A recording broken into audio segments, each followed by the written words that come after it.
নমস্কার, আমি তনুশ্রী হোম কিচেনে সবাইকে স্বাগত। আজ রয়েছে আচারের রেসিপি। তৈরি হবে শুধুমাত্র কাঁচা লঙ্কা দিয়ে। তো গ্রিন চিলি পিকল, এটা খেতে হয় ভীষণ ভালো আর বানানো ভীষণ সহজ। খুব কম সময়ে ঝটপট ইনস্ট্যান্ট তৈরি হয়ে যাবে এই আচার। এই আচারের জন্য প্রথমে লঙ্কার বোটাগুলো ছাড়িয়ে নিয়েছি, তারপর মাঝখান থেকে চিড়ে লঙ্কার আচার বানাতে পারো। তবে আজকে আমি একটা লঙ্কাকে মাঝখান থেকে টুকরো করে নিচ্ছি। আর এই লঙ্কাগুলো খুব বেশি ঝাল হয় না, হালকা ঝাল এই লঙ্কায়। একটু বড় সাইজের দেখবে লঙ্কাগুলো হয়। আর বাজারে দেখবে এই ঝাল লঙ্কার থেকে এই কম ঝালের লঙ্কার দামও কিন্তু বেশ খানিকটা কম হয়।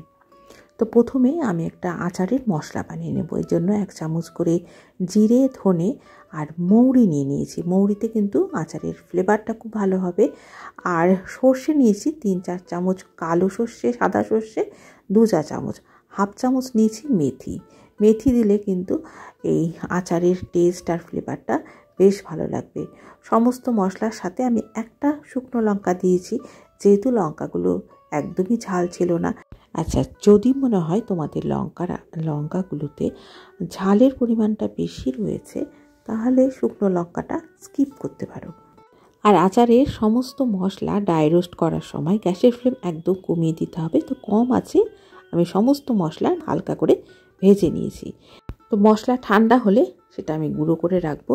এবার আমি ফ্রাই প্যানে দিয়েছি 1/2 কাপ সর্ষের তেল। তেল প্রথমে ভালো করে গরম করে নিতে হবে। এরপরে আমি এই সর্ষের তেলের মধ্যে 1 চামচ বা বড় চামচের 1 চামচ দিয়ে দেবো কালো জিরে। আচারে কিন্তু কালো জিরে এই তেলের মধ্যে ভেজে এভাবেই ইউজ করতে হবে, বা ড্রাই রোস্ট করে গুঁড়ো করে দিলে কিন্তু তার আবার টেস্টটা অন্যরকম হয়ে যেত।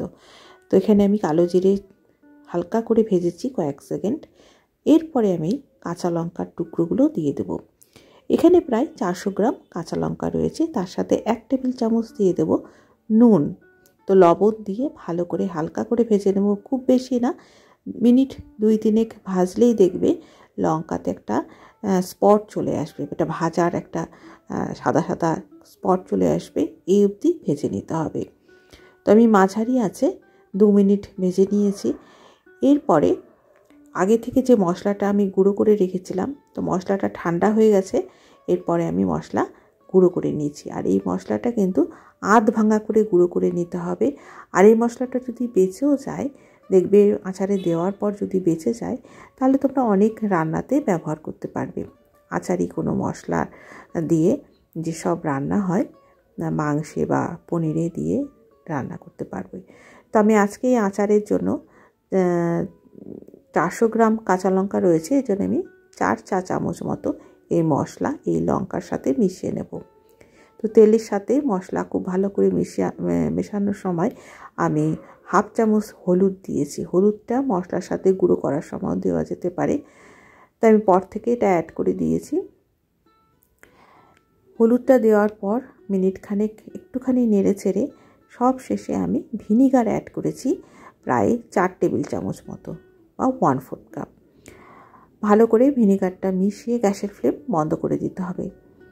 তো এই আচারের মধ্যে ভিনিগার মেশানোর জন্য এই আচারের ফাঙ্গাস পড়বে না, আচার অনেক দিন ভালো থাকবে। এবার আচারটা ঠান্ডা হয়ে গেলে বয়ামে ভরে রাখতে হবে। আচারটা দেখো ঠান্ডা হয়ে গেছে, আর আচারগুলো তেলটাও কিন্তু টেনে গেছে। আমি যে 1/2 কাপ তেল দিয়েছিলাম, তেলটাও টেনে গেছে, আচারটা সাইজে বড় হয়ে গেছে। আর এই আচারটা কিন্তু সাথে সাথে বানিয়ে খাওয়াও যাবে। তো এটা ইনস্ট্যান্ট লঙ্কার আচার একদম তৈরি হয়ে গেছে।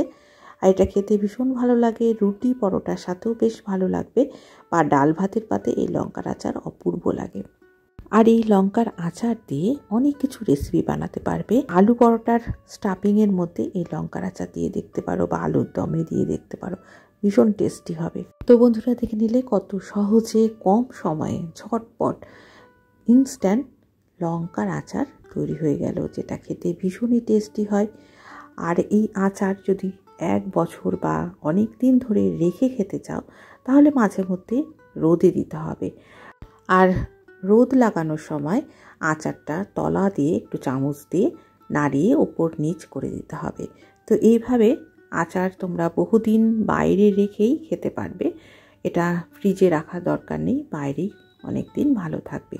তো আজ এই পর্যন্ত, আবার চলে আসবো নতুন কোনো ফ্লেভার নিয়ে। আজকের এই আচারের রেসিপি, লঙ্কার আচারের রেসিপিটা কেমন লাগলো অবশ্যই কমেন্ট করে জানাবে। ভালো লাগলে লাইক করে পাশে থাকবে।